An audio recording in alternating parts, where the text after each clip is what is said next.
राधे राधे दोस्तों, आप सभी का हमारी चैनल में बहुत बहुत स्वागत है।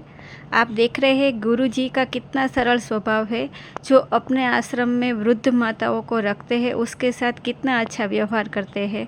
आप देख रहे हैं गुरु जी कहीं भी जाते हैं तो वो इन सभी माताओं को मिलकर ही जाते हैं और इन सभी माताओं का आशीर्वाद पाते हैं और सभी माताएं उसको आशीर्वाद देती है और उसके साथ बहुत ही अच्छा व्यवहार करती है।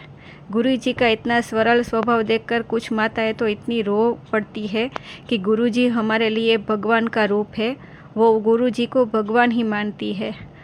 गुरु जी की इतनी अच्छी सेवाएं देखकर आप लोग को पता ही है कि गुरु जी कितनी अच्छी तरह से सभी की सेवा करते हैं, गौ माता की सेवा करते हैं, इन वृद्ध माताओं की सेवा करते हैं। तो आप भी अगर गौरी गोपाल आश्रम जा रहे हैं, वृंदावन जा रहे हैं, तो इस आश्रम में थोड़ा सा दान जरूर कीजिएगा, ताकि इन वृद्ध माताओं को और गौ माता का जो भी सेवा कर रहे और जो भोजनशाला चला रहे गुरु जी, उन सभी में थोड़ी सी आपकी भी मदद हो जाए।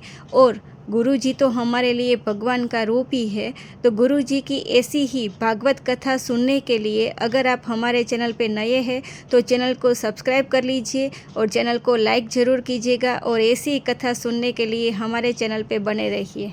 राधे राधे।